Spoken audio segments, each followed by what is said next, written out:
Welcome to How to Conduct an Effective Interview.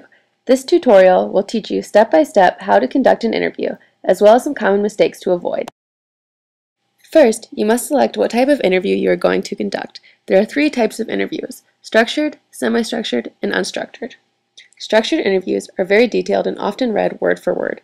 The interview this tutorial will focus on is semi-structured, in which they are more relaxed but still have a structured form that allows for flexibility between the interviewee and the interviewer. Unstructured interviewers often have no guidelines and are more like a conversation than an interview. Good morning, Ms. Welter. My name is Valerie Ray, and I'm the head of Marriott International Event Planning, and we're very glad that you came in for your interview this morning. Secondly, the interviewee must prepare for the interview.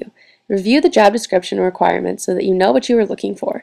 Being informed of the skills and qualifications you are looking for allows for an easier decision. Look over the job applications and resumes of the potential job candidates. Knowing the candidate's job experience, education, and so on will help you to prepare for the questions you want to ask the applicant. In being prepared, your interview will run smoothly. Know the importance of appearance. Not only is it important to represent your company in a professional manner, but it is also important to know how your interview is dressed. You may also want to take notice of the body language that the candidates are displaying. We're certainly very interested in your resume. Did you happen to bring a copy of your formal resume with you today? Yep, I have it right here for you. Oh, very nice. Very nice. Well, we were certainly very anxious to meet you. We looked at your online application, and it looks like you have many of the skills that we're looking for in our entry-level event planner.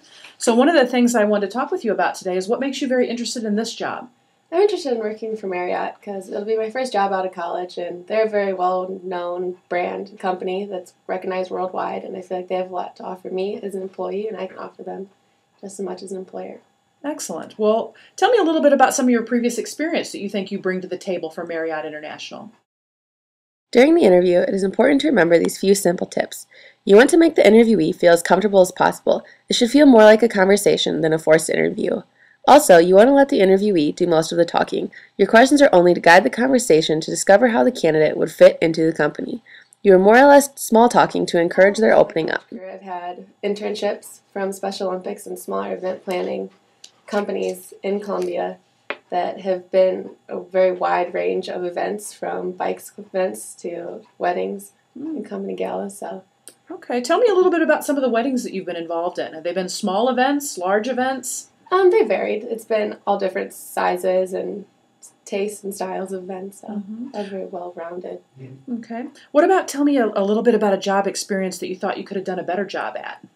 Since I'm just starting out, I've gained experiences every single event I've done, so I've always found something that I can do better that I take to the next event and apply those things that I've learned. Oh, that's a very good answer, Ms. Welter. So you don't think that everything has to be perfect, but you want to learn from each occasion.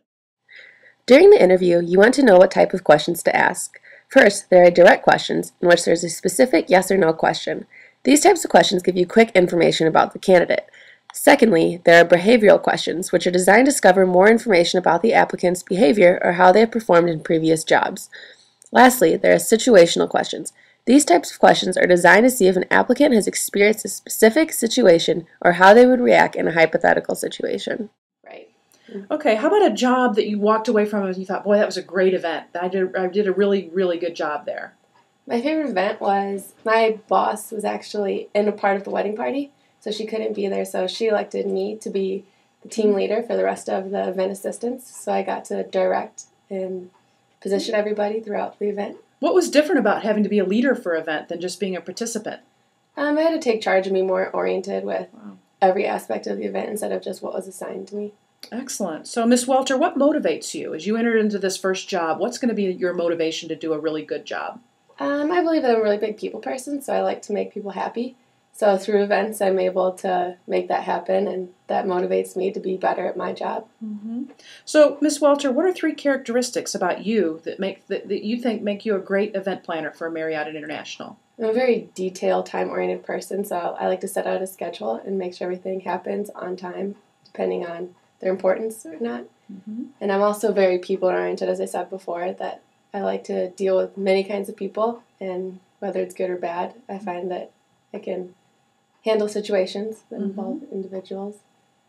And then one more characteristic? The third characteristic that I would say is that I can handle pressure very well. I like to be in high-pressure situations that it takes patience and working things out to handle them in the correct manner, since events don't always go as planned. Right, right. Well, those are certainly good characteristics, Miss Welter. Here at Marriott International, obviously our clients come first, and we want to have people that are very interested in making their clients happy, as well as dealing with clients that are not so happy. Yeah. So those are good skills to have.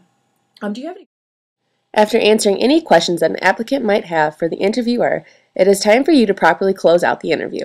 You may want to give some information about the company or job, such as company culture or values. You should then thank the applicant for applying and give a deadline for when they should expect to hear back from you. Following up with every one of your applicants is a must, whether they get the job or not. Questions for me today, Miss Welter, associated with this position, or anything that you can bring else to the table that we can look at to see how qualified you are? I brought my business card so you can look at my online portfolio. Oh, an online portfolio. That's wonderful. So on that portfolio, you've got a number of different events that you've participated in. And Yep. Excellent. Well, thank you very much for your time today, Thank Miss you. Welter. Good luck to you. Thank you. And we'll be talking to you soon. Okay. The final part of this video will discuss some of the common errors to avoid when conducting an interview. One of the most common errors is the similarity error, in which an interviewer is attracted to a candidate with something in common with them. For example, attending the same university or being a member of the same professional organization. Another is the contrast error, in which candidates are being assessed against each other. Interviews often fall into asking applicants illegal questions, such as if they are a member of a protected class, such as race, age, sex, or nationality. Thank you for watching this tutorial on how to conduct an effective interview, and good luck on all of your future interviews.